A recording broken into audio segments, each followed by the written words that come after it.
Estamos começando mais um episódio do nosso podcast. Sejam muito bem-vindos. Eu sou Bruno Ferreira e hoje eu tenho a alegria, a honra de conversar com Beth Zalkman.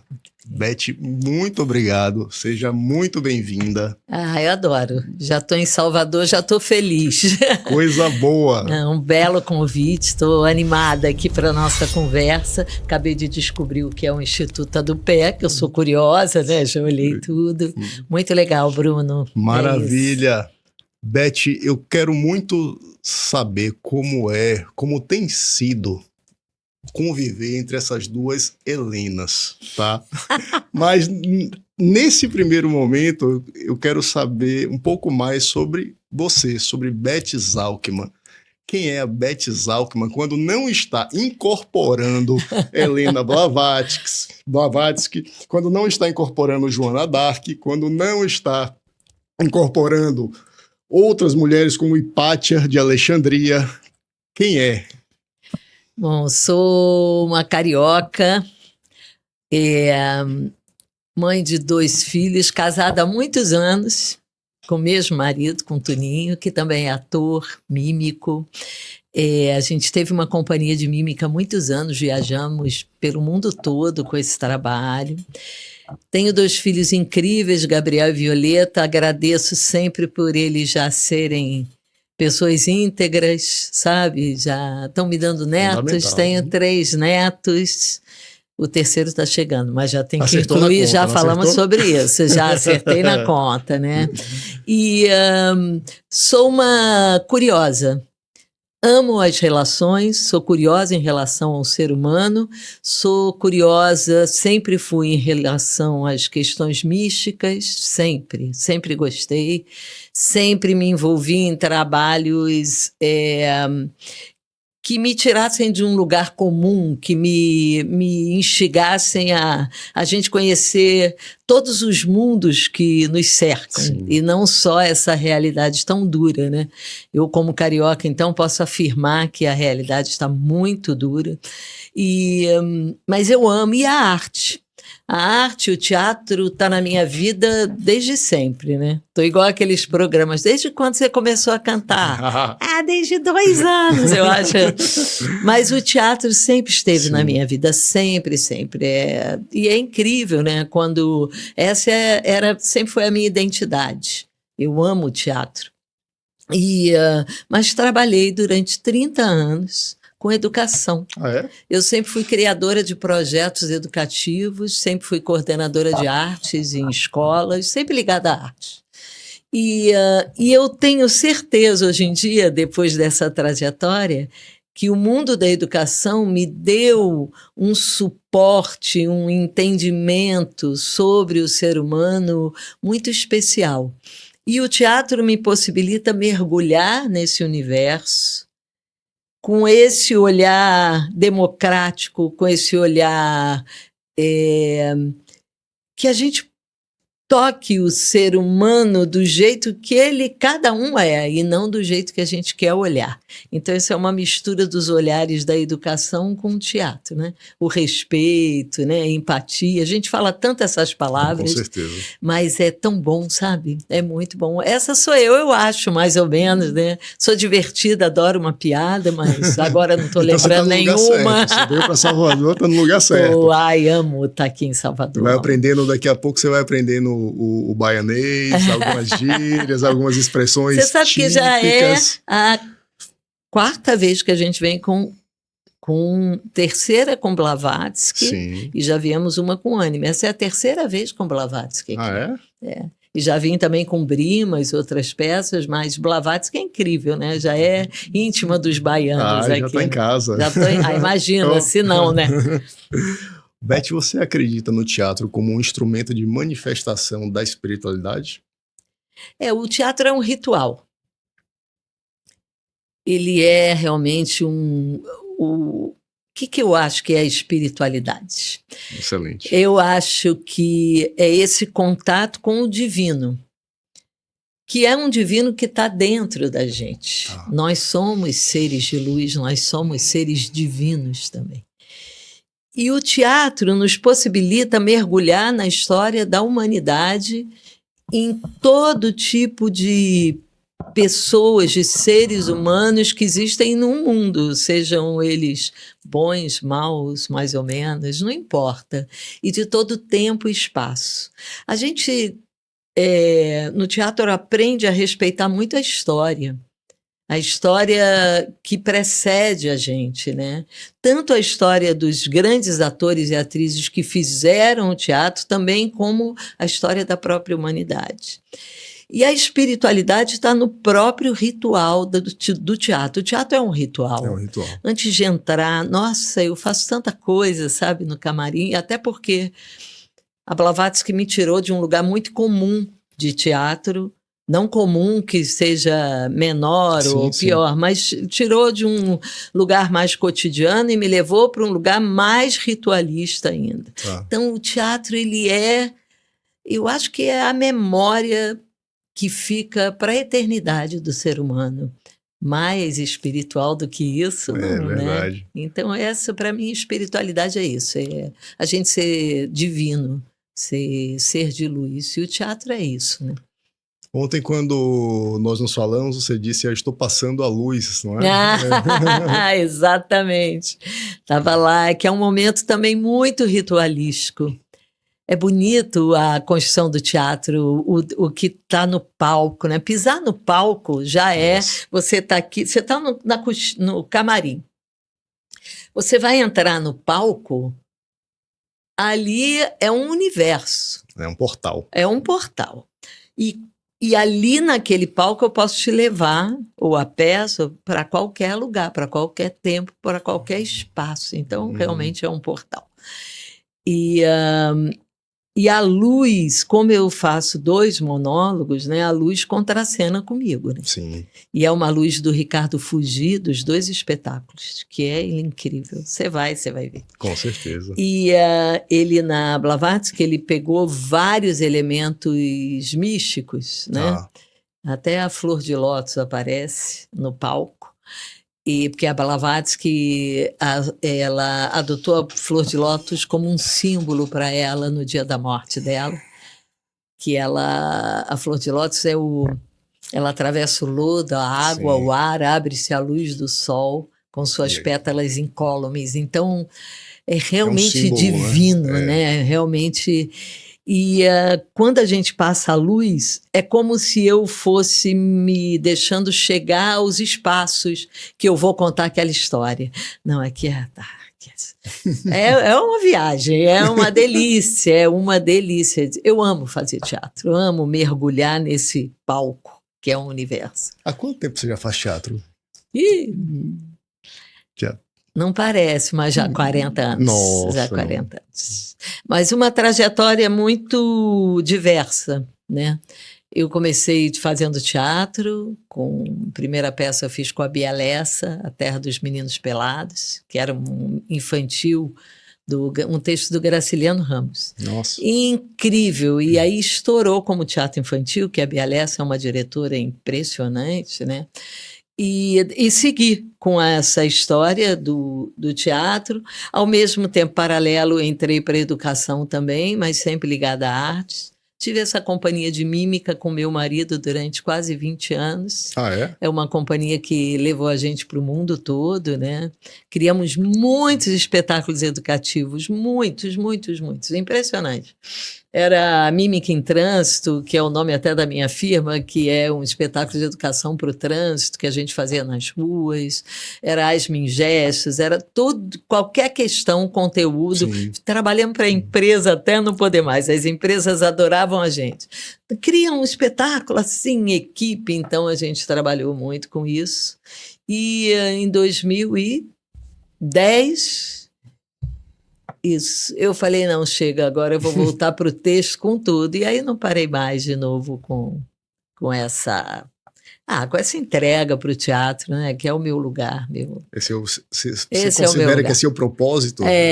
Faço muita televisão também, fiz Record pra caramba, fiz várias coisas na Globo, filme, fiz o Vitória da Gravei eu e Dona Fernanda Montenegro, sozinhos no set. Eu falei, pronto, zerei, né? Tô no paraíso, né? Tô aqui, maravilhoso. Eleita, tá? Não, ai, meu Deus. E ela fazia massagem, meio uma cena, uma participação Sim. maravilhosa, assim. E quando ela falou, aqui é o fígado, com aquela voz, eu falei, ai, meu Deus, eu tô no paraíso. Roberto, você falou de televisão agora e da Record, lembrei da conversa que a gente estava tendo há pouco. E aí, para a gente falar um pouquinho do que é o Universo Bahia, conta essa história que você foi lá comer uma acarajé e foi reconhecida. Fui comer na Tia Cida. Como é que é o nome? Pode ser Cida, tem Cida. Cida. Um acarajé famoso, me levaram. Aí quando eu cheguei lá, aí pego o acarajé, volta aqui, que é maravilhoso. Aí ela fala, você fez Record, não é? Eu falei, faço muitas novelas na Record. A gente tá te reconhecendo. Eu falei, vocês assistem Record? Eu achei incrível. É a Bahia. Né? É a Bahia. E aí entra a questão da espiritualidade. Pois é. Né? Eu também faço Record, né? E eu não sou da linha, por exemplo, que a Record trabalha espiritualmente, eles têm mas eles trazem novelas bíblicas, né? Isso é universal. Né? A Blavatsky tem uma coisa, uma frase no texto que eu amo.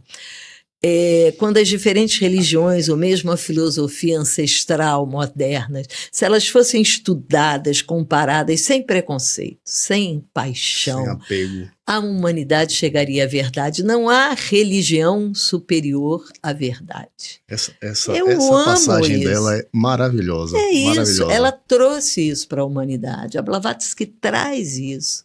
Não tem nada superior à verdade. E a verdade, não tem uma religião que seja superior. É verdade. Eu me identifico tanto com isso, mas tanto. Porque é isso, eu busquei tantos caminhos místicos porque eu queria descobrir qual é o potencial humano que a gente tem. O potencial divino que a gente traz dentro da gente. Você sabe, você tem a tua história. A gente traz um potencial. Sim. E quando ele é usado para o bem, ele é força bruta. É isso mesmo. Ele é força de bem, de amor. Então não tem para ninguém, né? Se a gente tivesse essa consciência. Em Ânima eu faço Marguerite Porret, uma mística medieval, século XIII, e ela fala, eu sou o bem. Ela se qualifica, eu sou o bem. Quando me pergunto o que quero, o que o bem quer, o que faço, o que o bem comanda. E ela rompe com esse lugar humano, divino que fica lá no alto. Ela é aquilo. E toda vez que eu faço essa mulher, eu falo, ai, eu queria tanto sentir isso. Ai, eu queria sentir essa entrega.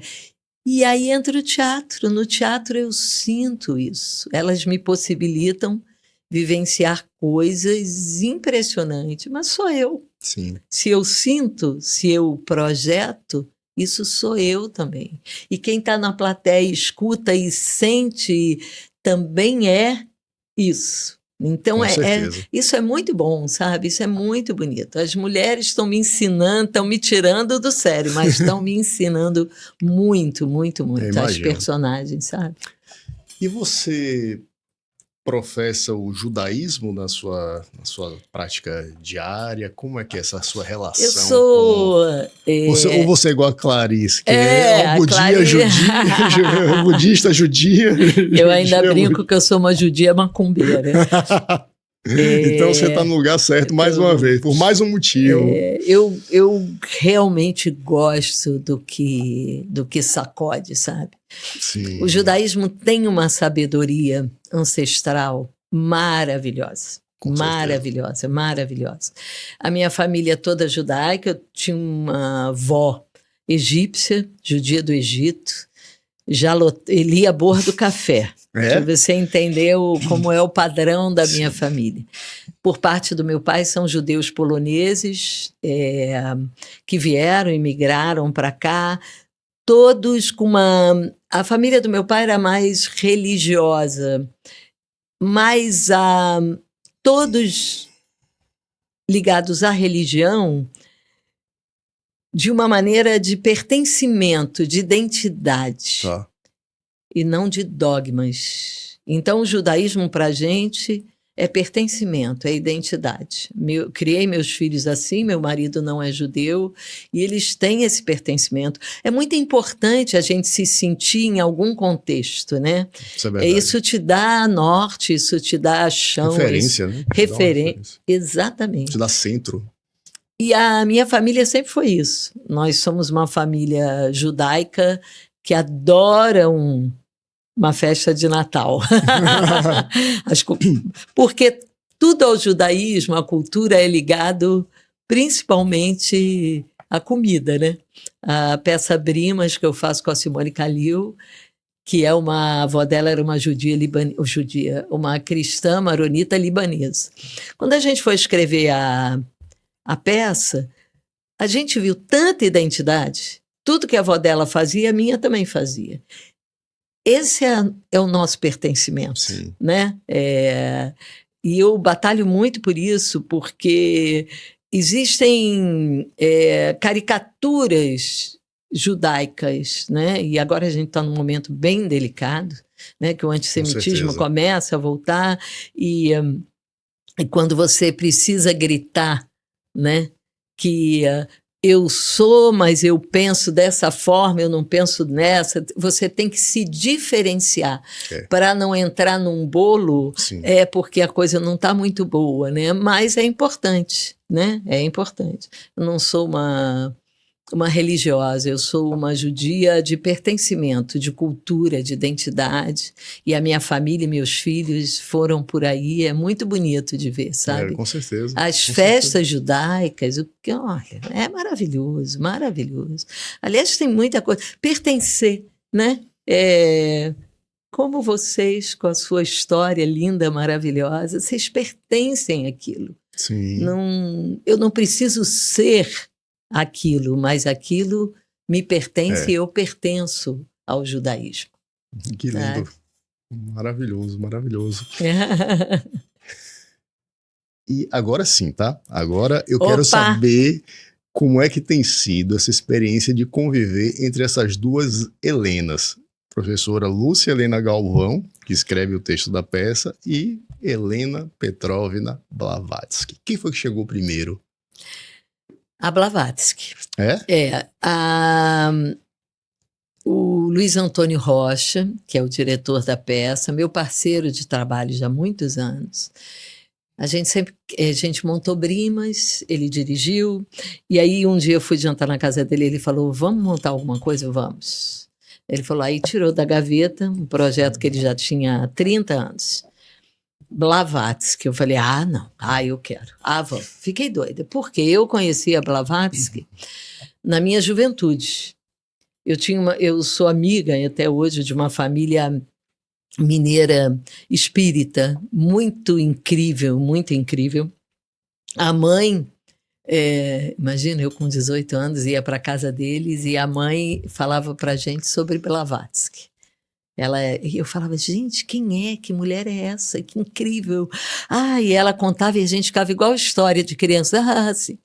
E como eu sempre tive essa busca mística, eu fiquei encantada. E quando ele falou, eu falei, vamos. E ele conheceu a Blavatsky numa terapia. Ele sempre gosta de contar essa história. A terapeuta dele indicou para ele. E aí eu falei, vamos escrever. Pegamos os livros, pegamos A Voz do Silêncio. Eu falei, não vai dar, Luiz. Escrever Blavatsky, a gente não tem capacidade, cara. Não dá, sabe isso? Não desafiador. Dá. Aí, o parceiro de Luiz, o Eduardo Albini, assistiu num podcast não, como é que chama isso? Já até saímos do... ele assistiu uma palestra da Lúcia online, Sim. né? E falando exatamente sobre A Voz do Silêncio. Sim. Ele falou, ela pode escrever para vocês. Eu falei, poxa, nem conhecia. É? Mandamos um e-mail para ela. Oi, é Beth, é Luiz, somos atora. A gente quer fazer uma peça sobre Blavatsky. Demorou um pouquinho e ela respondeu. Isso é uma qualidade da Lúcia incrível. Ela responde, ela ela devolve tudo, é incrível. Tô dizendo Mas que ela vou me falar para respondeu? ela depois. Ela respondeu e ela falou o seguinte: sim, eu escrevo, nunca escrevi teatro, não sei nem o que é, e Blavatsky merece essa homenagem. A gente falou, uau, o que vai ser daí? A gente mandou um roteiro de teatro para ela entender o que era. A gente falou, a gente quer fazer um monólogo. Ela mandou a primeira peça com 10 personagens. Aí a gente falou, não, Lúcia, monólogo. Ela não, enfim, Sim. ela mandou um texto. Marcamos uma leitura, eu, ela e Luiz. E eu fiz a leitura desse texto. Eu chorava. Nossa. Olha, eu vou te falar, tocou minha alma num lugar e eu pensava, é isso que eu quero falar, eu estou entendendo o que ela está falando, está me tocando profundamente. Eu tenho uma experiência de 20 anos dentro de uma irmandade espiritualista, de cura. Era como se eu tivesse vivido tudo o que eu vivi para chegar e poder fazer Blavatsky. Eu não poderia fazer Blavatsky há 30 anos atrás. Não poderia. Não teria esse suporte interno de escutar a voz do silêncio que ela pede, né? E aí ela escreveu, e eu e Luiz mergulhamos nesse texto, trouxemos uma dramaturgia, e aí Blavatsky, aos poucos eu vou falando tudo que ela trouxe. E com isso, a gente passou quase um ano escrevendo o texto em contato com a Lúcia. Lúcia, o que é essa tal verdade? Lúcia, não entendemos nada dessa parte. Lúcia, cada vez que a gente perguntava, a gente tinha uma aula profunda de filosofia. Primeira coisa que Lúcia Helena Galvão fez foi falar, vamos tirar o madame da frente do nome, porque ela não gostava. Ah, não gostava? Não. A Lúcia afirmou, e a gente acredita tudo que elas falam. Eu também não tenho dúvida. Ela não gostava, ela era aquilo. A Blavatsky é aquele mulherão em busca de uma sabedoria antiga, temporal, que está aqui para deixar. Ela viveu o que viveu para deixar essa sabedoria para o Ocidente, para a modernidade. E aí ela falou: vamos tirar. A gente já estava pensando em fazer mágica, levantar a mesa. Ela falou, nada disso. Ela é uma grande pensadora. Vamos mergulhar no pensamento da Blavatsky. E desde então a Lúcia é a grande parceira, né? Ela é uma querida. A gente brinca que nós somos do Tri Ternura. Eu sempre apelidei eles com esse nome, porque logo depois veio o Ânima. Então, Lúcia falou, vou escrever um texto para você, Beth. Gostou do negócio? Esse já foi direcionado. Já. Ela escreveu nesse meio o Profeta. Tá. O Profeta de Khalil Gibran, que foi uma peça que o Luiz dirigiu também, com um grande ator, o Samir, que por acaso já partiu. Então foi interrompido. Linda, peça linda também. E aí veio o Ânima.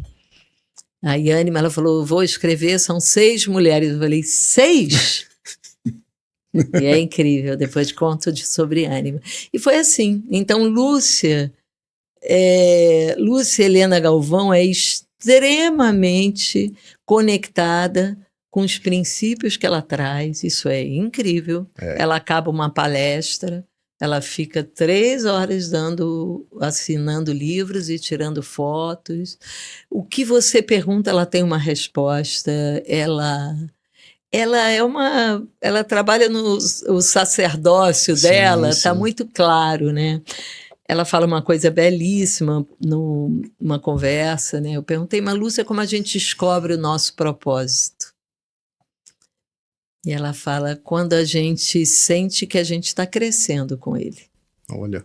Quando a gente está, as nossas ações, ao final do dia você pensa, cresci espiritualmente, cresci internamente como ser humano.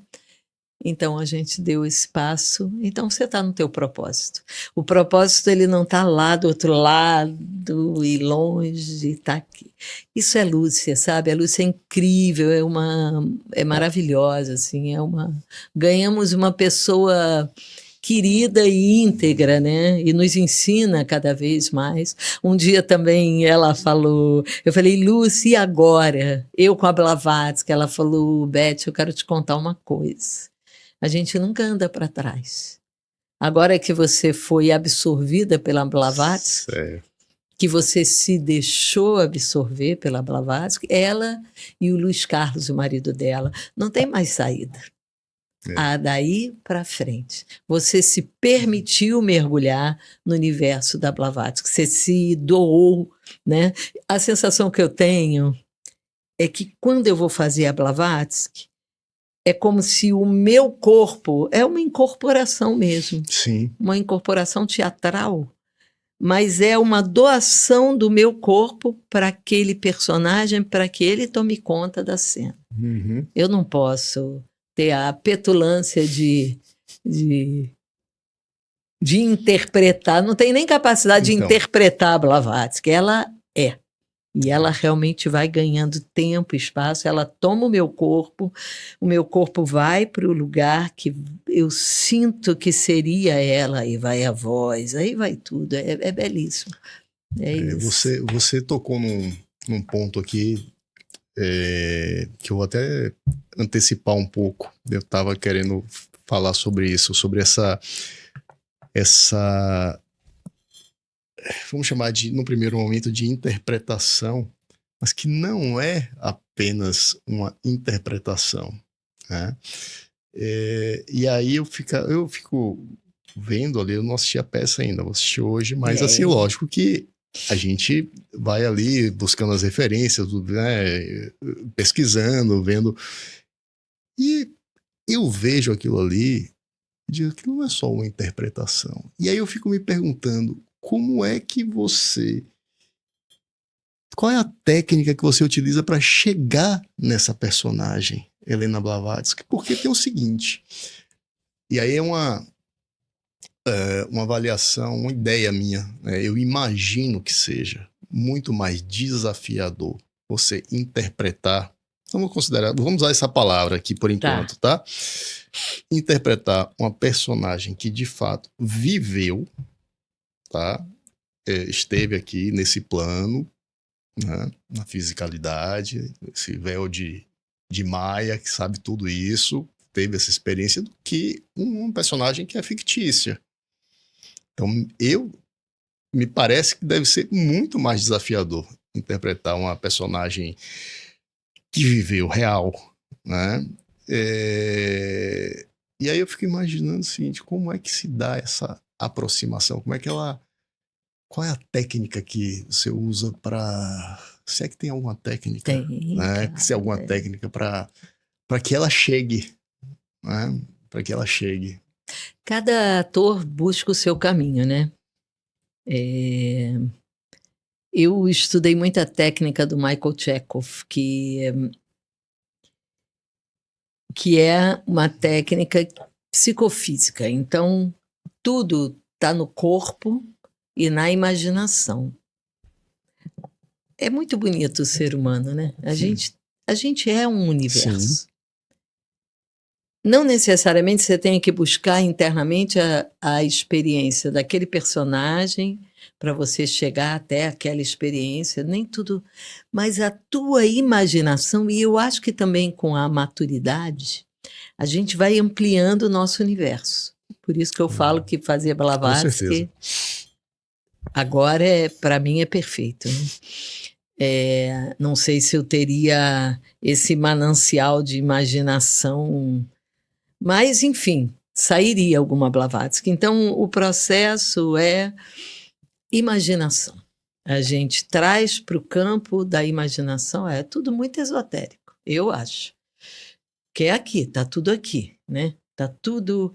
Então, tem várias técnicas dentro da técnica, inclusive quero afirmar que técnica serve para você poder caminhar e depois você larga ela, porque eu não vou ficar pensando em tudo isso que eu vou te falar agora. Sim. Durante. Apesar de eu ver tudo no palco, eu olho tudo, eu enxergo tudo, um celular acendeu ali, eu já vi, continua o texto aqui, vontade de matar aquela pessoa que assiste. Oh. Então, Na técnica chama incorporação. Você pode chegar ao personagem de várias formas. Primeiro, a imaginação. Você imagina. Por mais que a Blavatsky tenha sido vivido, né, um personagem real, a gente tem muito poucas informações, imagens. Você tem a força da ideia e a força da personalidade. Tem 2 palavrinhas que eu aprendi com ela através da luz, que é Blavatsky, que é determinação e entrega. E é assim que eu faço a peça. Eu me entrego. Então, eu deixo ela é como se a Blavatsky fosse tocando minhas mãos, meu corpo. Eu realmente vou trazendo a imagem que eu tenho dela para o meu corpo. E ela vem, vai. Você sente a presença dessa consciência, Blavatsky? Eu imagino ela com tanta potência. Eu acho que eu sinto a potência da experiência de vida que ela tem e que ela deixou no mundo, porque ela ainda está presente. Sim. O que tem de grupos, de pessoas que têm a Blavatsky como mentora é impressionante. Então, essa presença, volto de novo, tudo potência humana, tudo é a gente. Então, isso tudo sai de mim com a potência que eu imagino, a conexão que eu imagino da Blavatsky. Eu clamo por ela, Blavatsky me ajuda aí. Mas eu não posso falar que eu incorporo a Blavatsky, senão eu brinco até que eu perco meu trabalho de atriz. Mas é essa potência interna de chegar a um corpo, a uma presença. É maravilhoso. É maravilhoso. A partir daí, você não é mais dona do teu corpo, nem da tua... Você está realmente entregue a serviço. E aí ela vai, né? Silencia os teus pensamentos. Nossa. Eu adoro. E aí vem o teatro. A mágica do teatro, né? O que o teatro te possibilita. Nessa técnica a gente fala que a gente trabalha com o intangível, que é tudo do intangível, mas que torna para a plateia tangível. Então o que a plateia vê também está na imaginação dela, mas que é isso, né? Ela está vendo o que eu estou propondo, que é no etéreo, né? Tudo Exatamente. Olha, eu vou te falar com a minha sensação, mais uma vez, ainda sem assistir a peça presencialmente, mas já vendo. Sim, tem muita coisa pelo na YouTube, internet. Instagram e por aí vai.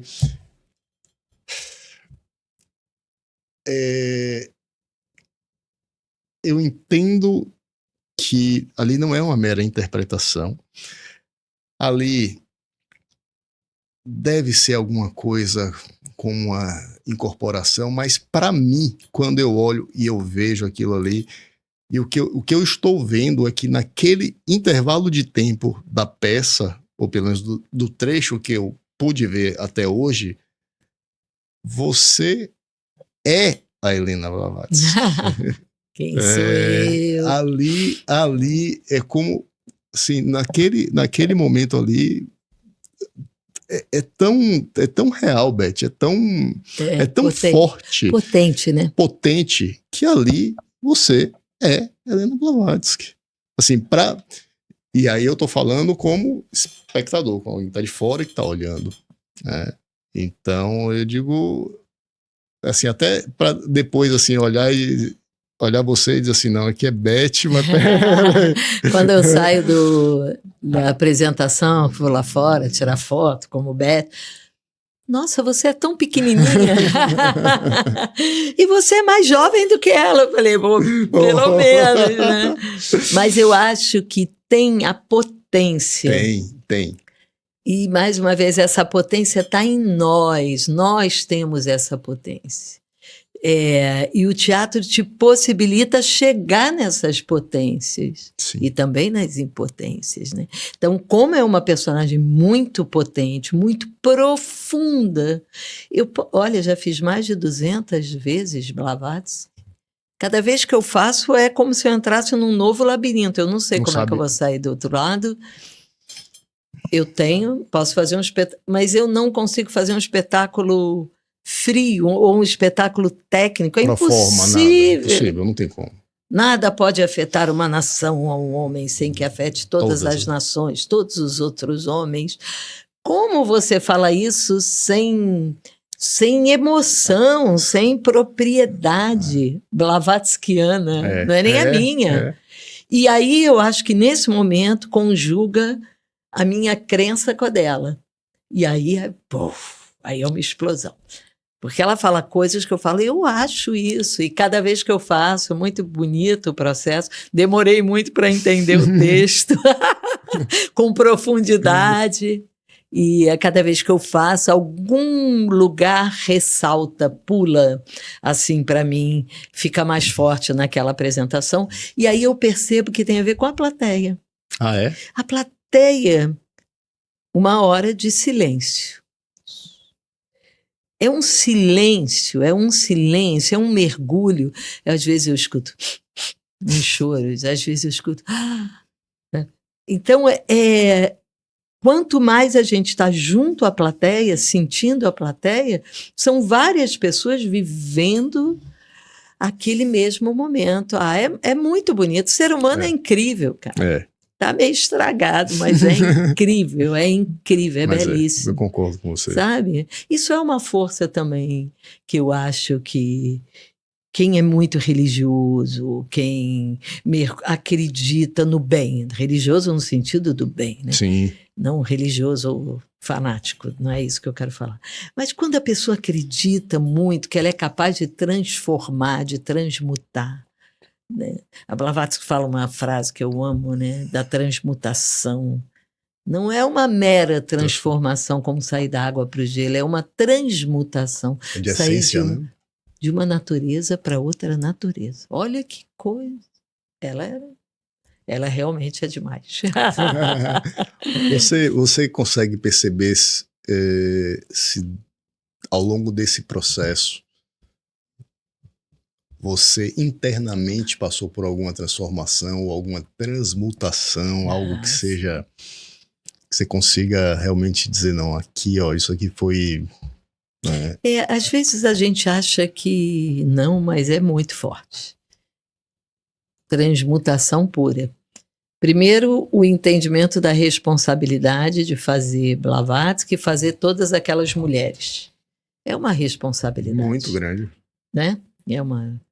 Fazer Simone Weil, Joana d'Arc, Harriet Tubman, uma negra escravizada que a gente deu uma solução para poder fazer ela com todo respeito. Marguerite Porret, Pátia de Alexandria e a Blavatsky, todas elas estão em Ânima, né? Em breve a gente traz Ânima de novo aqui para Salvador. A responsabilidade de fazê-las, e olha, eu vou te falar uma coisa, parece maluquice, mas sem interpretá-las no sentido... Eu não posso interpretá-las no sentido, eu estou te entendendo, então eu vou fazer você assim. Não tenho esse direito. Tá. Elas me tomam e eu vou fazer o caminho que eu percebo que é o mais respeitoso possível, até para a partir daquele momento elas ganham força. Então eu tenho todo um conhecimento sobre cada uma dentro do possível, que é uma vida inteira, e cada uma que eu vou fazendo, eu não me permito usar nenhum tipo de caricatura. Não posso. É uma mudança na minha carreira de atriz também, porque sai dos... E eu faço isso com tudo, na verdade, hoje em dia, né? É uma entrega. Então, depois que eu entendo, crio elas na imaginação, elas tomam o meu corpo, vai, né? E a própria Joana d'Arc, uma jovem de 19 anos... E Lúcia escreveu um texto lindo, lindo, lindo, lindo. O texto da Lúcia é a base para toda a minha construção. Isso é importante afirmar. E para a minha construção, junto com Luiz Antônio, direção, né, a gente mergulha naquele universo daquele texto que tem 15 milhões de coisas para você explorar e sentir.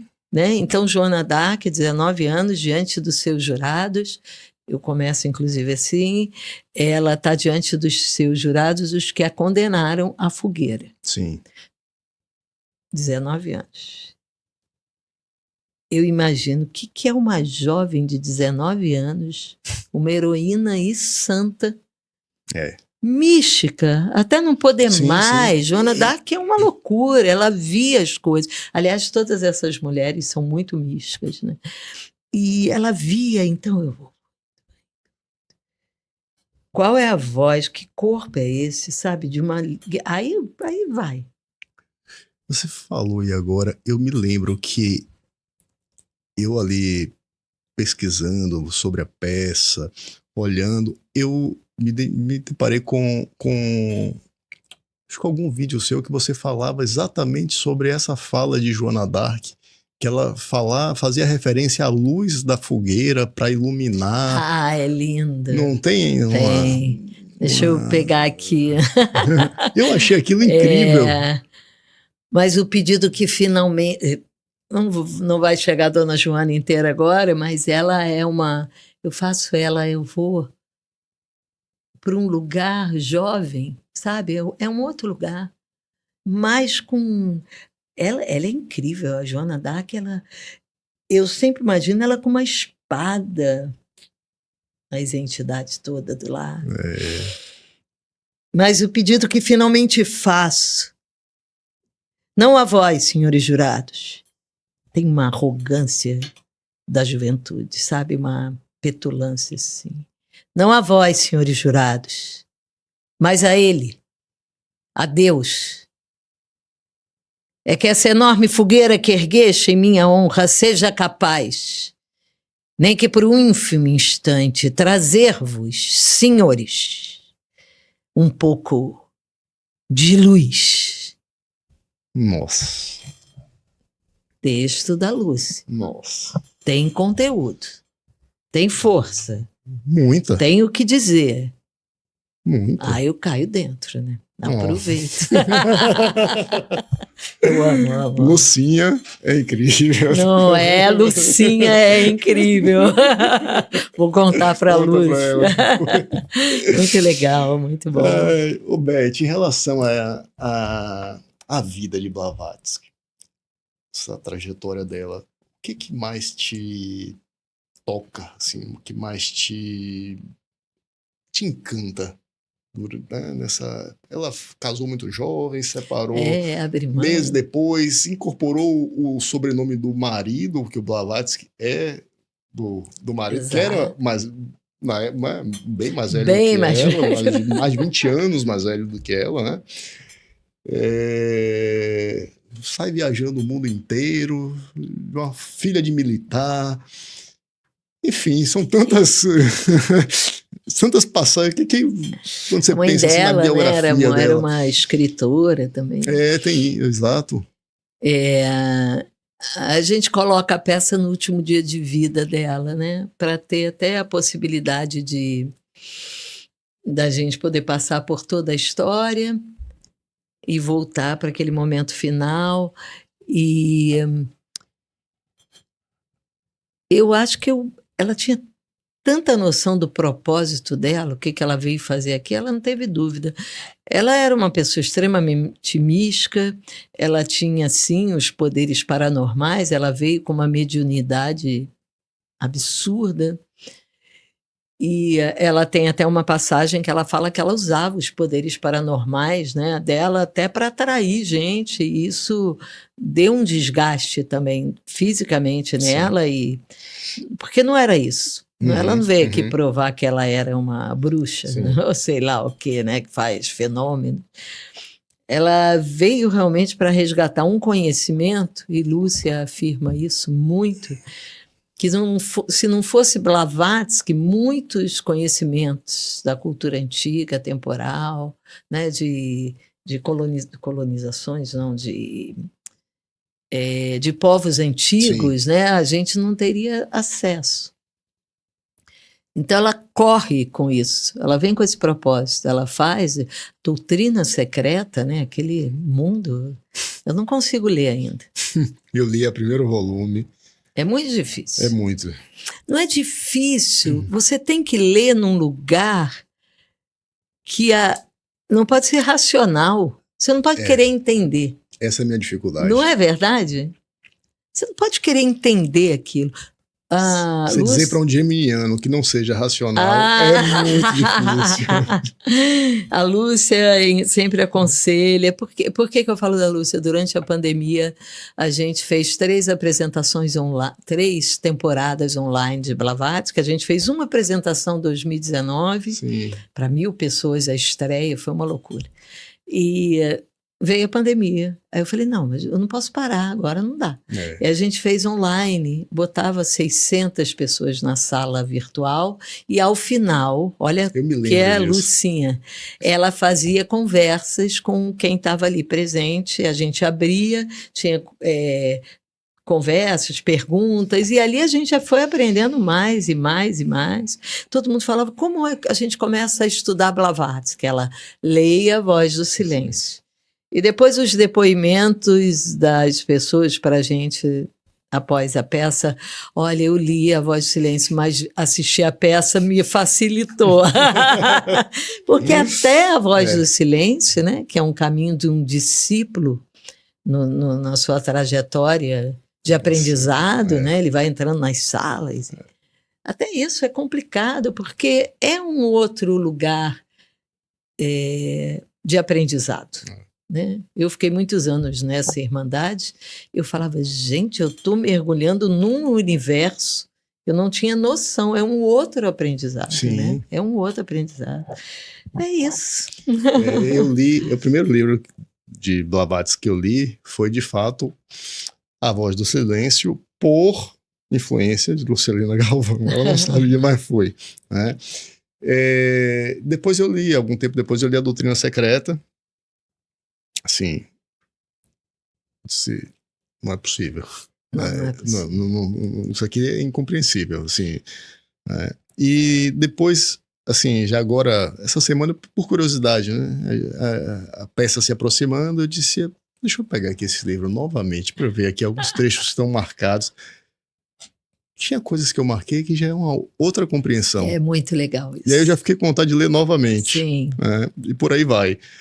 Mas é um universo. E aí tem um outro, acho que o terceiro livro dela que eu li, esse muito interessante, porque tem uma outra perspectiva. Tem Sem Véu, tem do... Não, esse é um fininho que é Ocultismo Prático. Tô doida para ler esse livro. É Você muito sabe que eu interessante. acho ele tem que ser divulgado. Ele exato. E eu até peguei um trecho, né, que eu achei, assim, só para ter ideia, ela vai dando dicas, realmente são dicas práticas para se colocar em prática no dia a dia.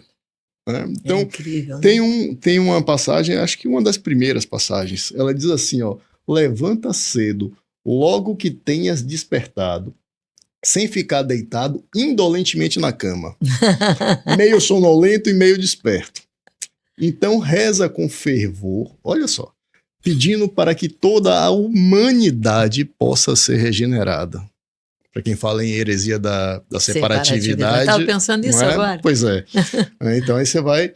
Então, para que toda a humanidade seja regenerada espiritualmente, que aqueles que estão lutando no caminho da verdade possam ser encorajados por tuas preces, que trabalhem com mais ardor e que obtenham sucesso, e que tu possas ser fortalecido e não ceder às seduções do sentido. É muito forte. É muito bonito, né? Não é? E é muito generoso, né? É. Porque não é porque você vai rezar pelos outros, porque você lembrou bem da heresia da separatividade. O egoísmo que ela fala que é o maior mal do mundo. E ela propõe, e aí eu fiquei escutando, eu falei, gente, quantas camadas, começou. Muitas. Blavatsky é assim, você lê um trecho, Você pode ir para qualquer lado, porque tem o que pensar. E acho que isso a Lúcia facilitou a gente, De verdade. né? Caminhos.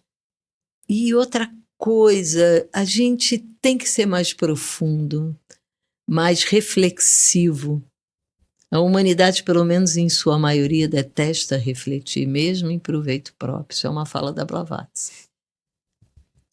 Detesta. Eu acho que a gente está num mundo muito esvaziado, muito, de reflexões e de propriedade do que é ser humano. Isso tudo aí, eu estava viajando, gente, isso é de uma potência, né, energética. Você tem a pretensão de chegar ao outro, e a gente é capaz, né? Com certeza. Esse bem que você pode fazer, você é capaz energeticamente, com a tua potência interna, de transmutar o mundo, transmutar teus pensamentos, se afastar de sentimentos ou pensamentos intrusos, né, que atazanam, porque a voz do silêncio nada mais é do que a gente silenciar os pensamentos intrusos. E aí você vai se conecta com a tua energia vital, a tua essência, que não é tua, mas o que ela vai te levar a sentir, a ver. Mas tem que silenciar essas vozes. Eu fazia espetáculo no B32, é um teatro lindo em São Paulo, e ao final eles têm o fundo do palco abre, ele se abre e fica por exemplo, se fosse uma cortina, essa cortina toda se abre, fica um vidro, e a imagem que as pessoas têm sentadas na plateia é a Faria Lima. E sempre tinha o McDonald's que aparecia. E sempre eu fazia como uma brincadeira da Blavatsky, que é um visual muito incrível. Eu queria que as pessoas da plateia, ao final da peça, vissem aquilo. Era como se a gente levasse a todos a retornarem para uma realidade, mas você ali viveu uma hora naquele mergulho, e você pode olhar aquilo diferente, mas toda vez que eu abria eu falava, McDonald's ainda vai me patrocinar, isso era uma coisa, e a outra eu falava, com vocês, como é que é, hein? A grande serpente da ilusão. E as pessoas, depois de assistir a peça, já compreendiam essa linguagem, esse lugar. Estavam mais reflexivas, estavam mais... Era muito bom. Aquilo, para mim, eu falava, gente, que loucura fazer Blavatsky abrir, cair na Faria Lima, no McDonald's, naqueles carros. Eu falei, mas é isso. Porque também é isso. A realidade é essa. É aqui que a gente tem que viver. A gente está aqui nesse mundo da forma que ele está, né? O que a gente pode colaborar, né? Ou não. Ou não, né? E quem foi que escolheu o nome da peça? A Lúcia. A Lúcia? A Lúcia escolheu, a gente achou que era bom botar Helena Blavatsky para trazer uma referência, sempre o nome lembrei uma coisa, da água, né, que a gente entornou água aqui, aí a Blavatsky sempre fala, água e fogo novamente. Tem que entornar aí para ir limpando. Claro. E aí ela falou, não, vamos colocar, e a gente pensou em colocar um nome da Blavatsky e A Voz do Silêncio, porque é baseado no livro, nesse lugar onde a gente queria levar as pessoas com texto. Sim. Ela faz um apanhado de várias passagens, de vários livros, não é só não A Voz do Silêncio. Tá. Tem Isis Sem Véu, tem coisas da doutrina, mas A Voz do Silêncio, até porque ela está no último dia de vida, então esse mergulho mais profundo dela, nessa verdade, né, que ela busca tanto. Ela sabia que era o último dia de vida dela? Sabia, claro, né? O que ela não sabia? Pois é. Ela dizem que ela pedia aos mestres, ela sempre foi acompanhada por mestres. Sempre, tem aquela história do encontro com o mestre, né? É lindo, isso está na peça. Eu sempre falo, eu quero encontrar o mestre. Seria incrível. Eu gosto dessas emoções, sabe? Assim. E o que é que a gente estava falando? Essa água me tirou do mestre... Do encontro com o mestre. Não, mas antes, né? Mas, Da enfim. voz do silêncio, da escolha do nome. Agora perdi. Mas tudo enfim, bem, tá tudo certo. Mas não deixa de ser um nome, né, a voz do silêncio, é algo que eu acho que assim, não tem quem não pare para pensar nesse título, né? Assim, E quando todo o marketing que a gente faz, né, de convidar as pessoas, eu gravo muitos vídeos, que hoje é tudo internet. Eu falo, venha para que juntos venha para que juntos possamos escutar a voz do silêncio. Eu gosto desse. E essa Ai, água é um milagre. Não. Né? Adoro. A voz do silêncio, assim, já parei para ficar pensando assim, o que né, como a gente escuta a voz do... Porque assim, vamos lá, uma viagem filosófica aqui. Boa. Será, né, que o silêncio não seria, pelo menos o silêncio exterior, ele não seria uma abstração? Será que, como formas geométricas, né? O círculo perfeito é uma abstração, né? As formas geométricas perfeitas são abstrações, sempre vai. O silêncio absoluto, total, externo, e você consegue imaginar uma situação em que você, de fato, não perceba som algum? Aí você vai estar lá, eu vou numa praia, eu vou numa floresta, não tem... você vai ouvir o vento, aí depois você vai se acostumar vai ouvir as folhas balançando. Mas tem que ver que silêncio é esse, Então, né? aí, será que o único silêncio passível de ser alcançado realmente não seria o silêncio interior? E esse silêncio é que é titular de uma voz, ou seja, a voz do silêncio é necessariamente a voz do silêncio interior, porque no exterior talvez não tenha uma voz, tenha ruídos. Em maior ou menor intensidade. Entende? Então, assim, eu não sei se eu fui claro, mas essa é a ideia, silenciar os ruídos. Você silencia os ruídos. Tem uma coisa que ela fala, que eu acho que você até lembrou, né? Leu, silencia os sentidos também. Os sentidos nos levam a emoções e a determinações de conceitos, de preconceitos, que muitas vezes eles, para uma reflexão mais profunda, eles não precisam fazer parte, né? A generosidade. Tem coisas que a gente está passando despercebido. Hoje tem várias palavras na moda. Empatia. Total. Generosidade. Vamos ver, como é a sororidade. Eu não sei de onde elas surgiram, de repente, com uma força, mas o que é experimentar isso tudo? Experimentar. Como fala Marguerite Porret, eu sou o bem. Você tem que quebrar a heresia da separatividade. O egoísmo, o maior mal do mundo. Não somos seres fáceis, né? E temos uma bagagem de vida, né, dessa e de tantas outras, mas o que eu entendo é que a gente está sempre em evolução. Sempre, sempre. Quem medita muito vai ter um contato com uma voz do silêncio, mas não é só isso. A voz do silêncio, para mim, é quando você quebra a heresia da separatividade e o egoísmo.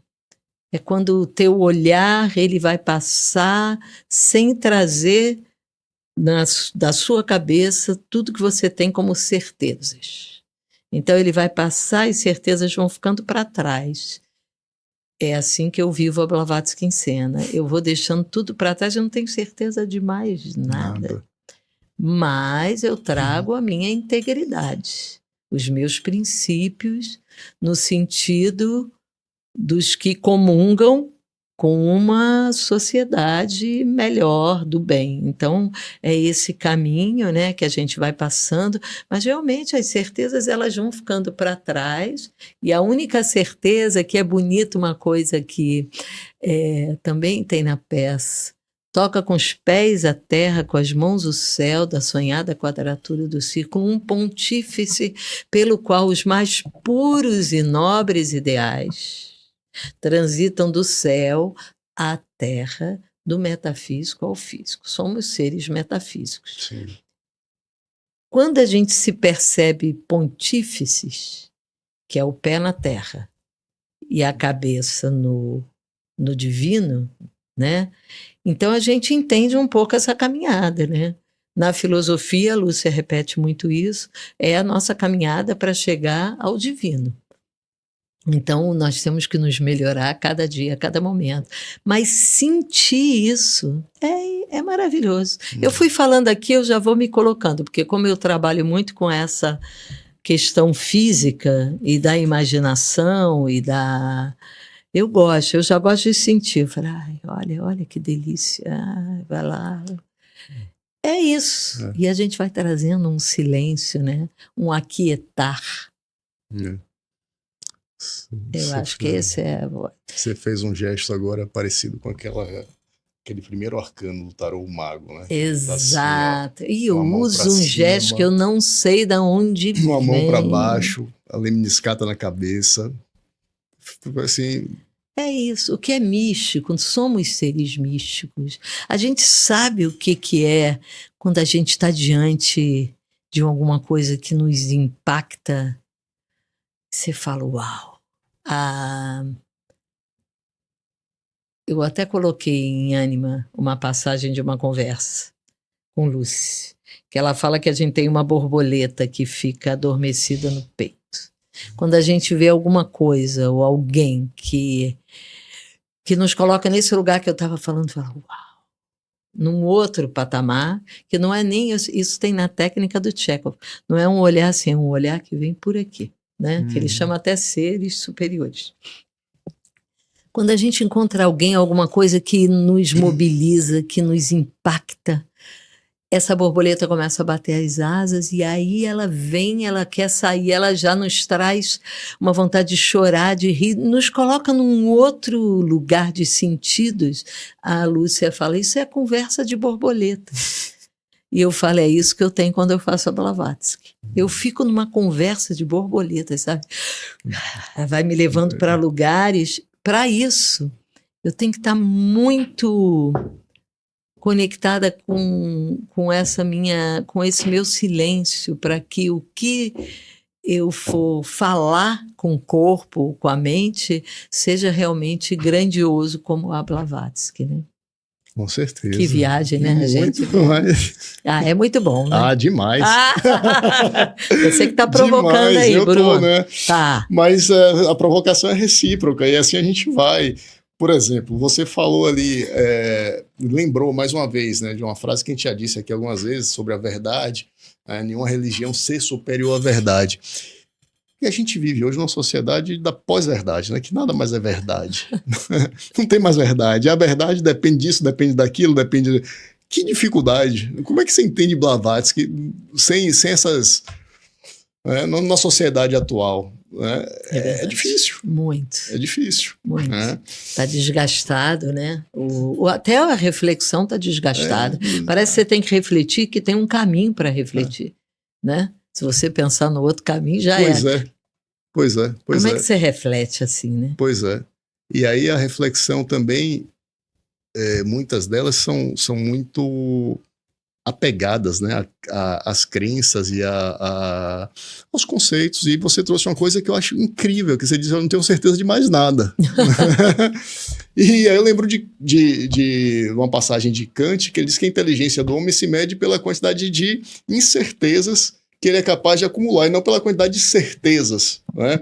Então, assim, é isso, né? É isso. E uma outra, pegando aí também esse gancho dessa ideia de verdade, né? Considerando que nós vivemos aqui nessa como é que eu posso dizer assim, nessa Pangeia. fisicalidade, nessa pangeia, nessa faixa de realidade, essa faixa de realidade cercada aí pelo famoso véu da ilusão, véu de Maia, que nos afasta, né, dessa verdade, né? E aí, e que dentro dessa faixa de realidade, nós vivemos de alguma forma, ou de muitas formas, apegados a conceitos, a dogmas, a ritos, enfim, né? E aí mais uma viagem. Você tá me instigando. Você tá instigando, eu mas não, vamos lá. Matos. Então, e de vez em quando eu fico pensando o seguinte: qual é o tanto de verdade que eu suportaria? Se a pessoa diz, qual é o tanto de verdade que você suporta? Se de repente você tiver acesso à verdade, dizer o seguinte: olha, aquilo que eu imaginava que era, não é. Né? Então, digamos, pessoa que...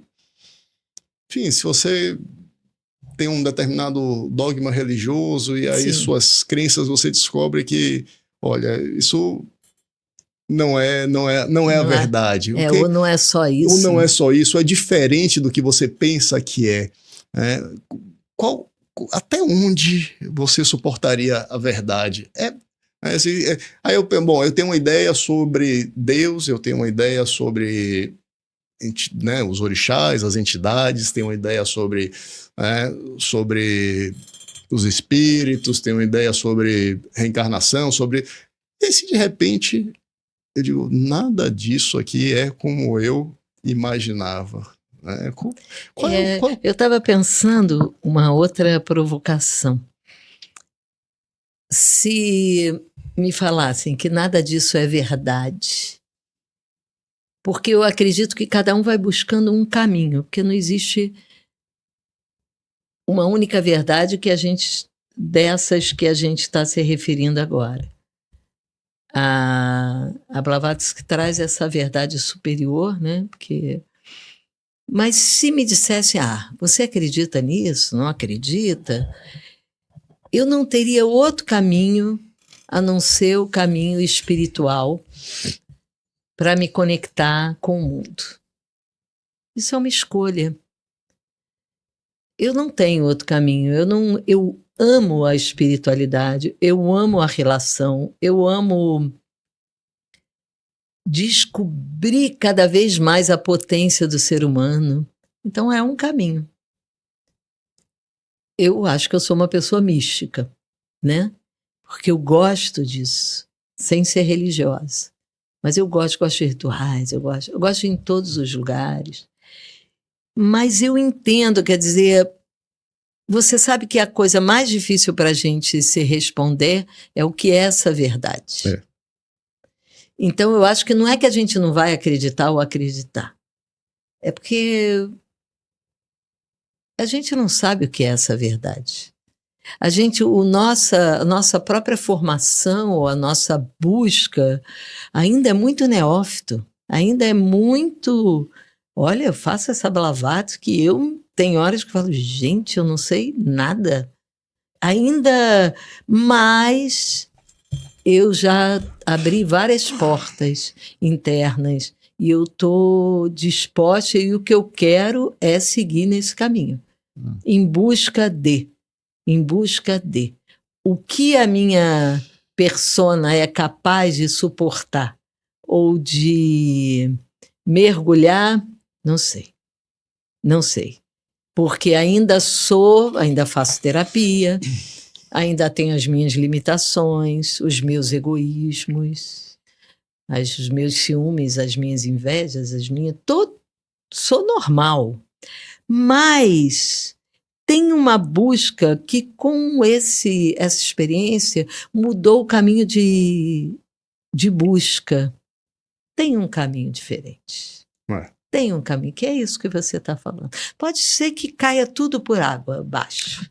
acabou. Não, que verdade, o que eu estou buscando?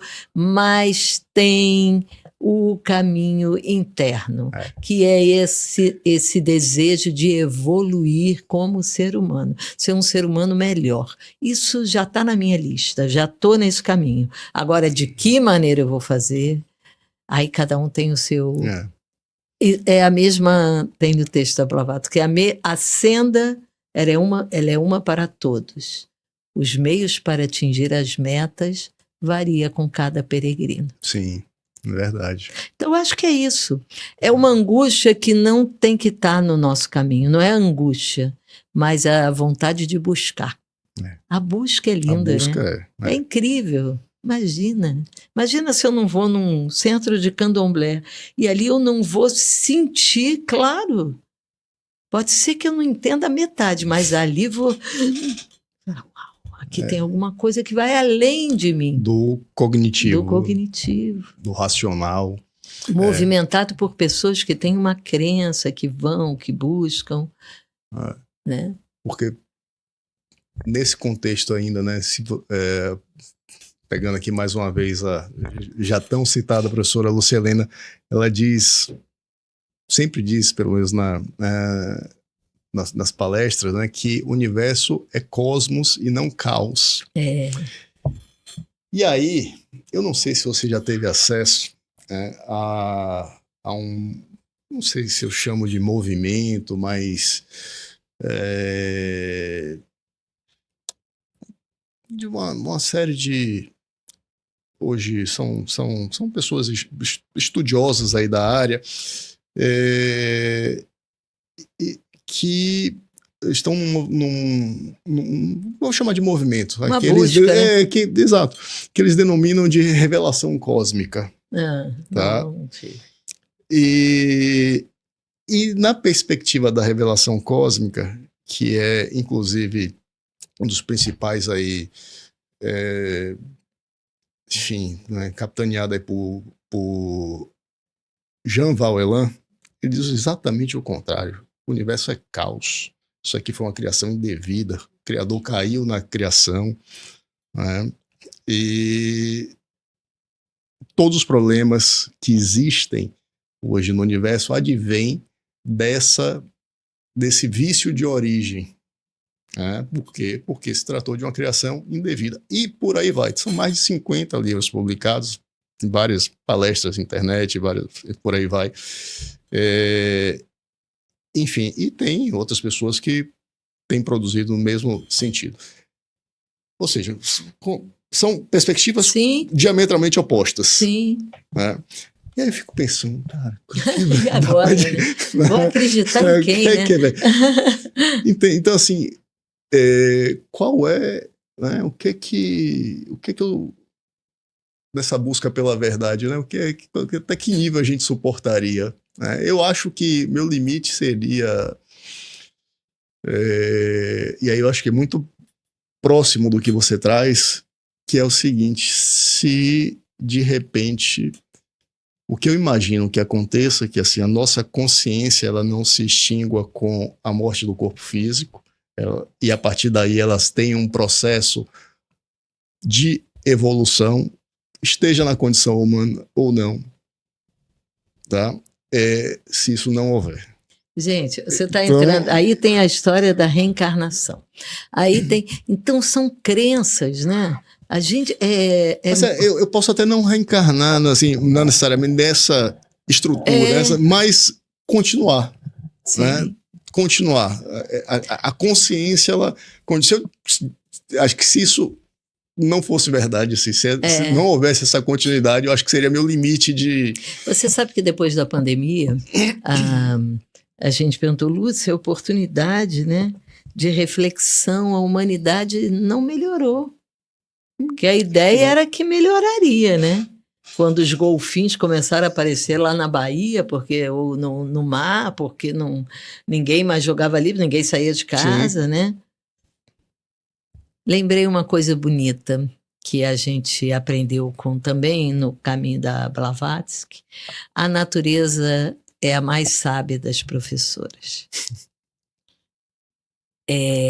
esse movimento da natureza, né? Sem ser muito naif, não é isso, mas ela ensina a gente, né? As coisas estão em tudo, todos os lugares, né? A gente está vivendo consequências. Eu não sei, a gente evolui muito pouco. Muito pouco. A gente tem que lutar muito para poder evoluir, sabe? Assim, se eu for para dentro do mundo do teatro, continuo tendo que ver patrocínio, continuo tendo que ver apoio, tudo, né? Fazendo Blavatsky. O mundano está aí, está pegando no nosso pé. Mas é pensar onde a gente quer chegar, né? Eu tenho a sensação que o que move a gente são as relações. Como é que eu quero estar diante do próximo? Como é que eu quero... O que eu quero ser para mim mesmo e também para o outro, para o próximo. Então, meu primeiro núcleo é a minha família, de que maneira eu construo aquela ética, que eu acho importantíssimo. E aí sim vem a ancestralidade, vem os preceitos judaicos, vem, né, tudo que a gente tem, que a gente traz de pertencimento. Então, ali vem os preceitos da formação também do meu marido, né, do Tuninho. Então, como é que a gente constrói? Porque a gente tem um olhar para o futuro. Sim. A gente sabe o que a gente quer no futuro, de alguma maneira, né? A gente quer um mundo melhor. Com Pronto, certeza. tá bom, pode ser chavão, mas a gente quer, e para isso a gente tem que melhorar também, né? Como cidadão, como ser humano, não é possível que a gente continue, vou falar, mas À elegendo vontade. pessoas. Vou lá para o Trump. Não é possível. Não é possível. Pessoas. Como é que as pessoas acreditam em pessoas que estão fazendo o que estão fazendo com a humanidade, onde a guerra é o carro-chefe bélico, né? É muito complicado para mim, né? Sim. É muito complicado, muito complicado. Mas é isso que temos. É o que temos. É o que temos. E aí tem a questão de você ter que saber lidar com isso, né? E se colocar. A gente está o tempo todo de jogo, né? É um jogo, e de alguma né? forma encontrar essa paz interior, né? Para poder seguir, porque realmente é difícil. Beth, antes da gente encerrar, eu queria só te fazer mais uma pergunta, que era o seguinte. Na verdade, eu tenho duas perguntas. Tá? A primeira é o seguinte. Se você pudesse escolher uma mensagem que a peça traz, tá, para o público, qual mensagem seria? E segundo, o que é que te motiva mais nessa peça, com essa peça? Bom, a primeira mensagem, que eu acho que é a mensagem principal da Blavatsky, é: mantenham a união. Dificílimo, porque está embutido exatamente a quebra do egoísmo, né?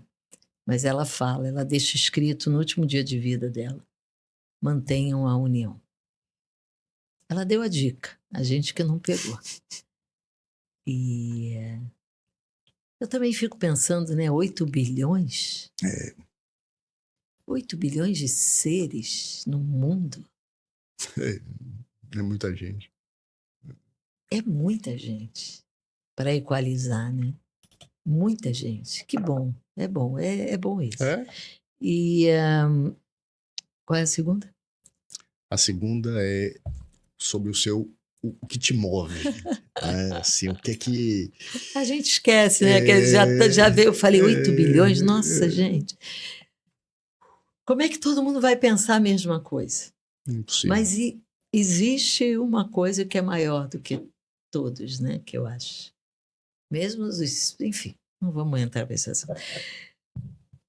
O que me move é o meu amor ao que eu faço, que é o teatro. Eu amo pisar no palco. e a oportunidade agora que eu tenho de trazer esse tipo de texto, né, esses textos. E é isso que me move. Eu me tornar também porque ele está me deixando entrar em contato comigo mesmo de uma maneira muito profunda, né? Também o que me move é buscar cada vez mais a profundidade das coisas. Adoro uma conversa que vai aprofundando. Por isso que eu não largo a terapia. Já estou de alta há muito tempo, mas estou sempre lá. Não, eu acho que, como uma boa libriana, com ascendente em Gêmeos, eu não sou tão racional como você fala, mas estou sempre pisando nas nuvens, sabe? Assim, querendo, eu quero, porque eu gosto da profundidade, eu gosto das relações. Aí você tem um geminiano, o Sol em Gêmeos e a Lua em Libra, então tá bom, tá né? ótimo. Não vou sair desse palco, né? Mas é isso, eu levei muito tempo para estar só no palco, e agora que eu estou já há bastante tempo, é aí que eu quero contar as histórias. Maravilha. Beth, muitíssimo obrigado. Muito obrigada. Adorei nossa conversa. Muito obrigada. Foi muito bom, muito especial mesmo, de verdade. Muito bom. Ainda mais, sobretudo, né, nesse contexto de temporada, agenda apertada, compromissos com patrocínio, e por aí vai, apoio. Mas, foi maravilhoso. O que eu acho que é mais humano é uma conversa. É isso. É bonito quando uma conversa vai conversar. É versar em conjunto. Exatamente. Então é bom quando ela rola, né? Quando ela acontece. Em nenhum momento eu fiquei, não. Que bom. Foi, né? Que bom. A relação humana. Que bom. Obrigada. Muitíssimo obrigado. Boa sorte aí em tudo. Obrigado. Muito obrigado.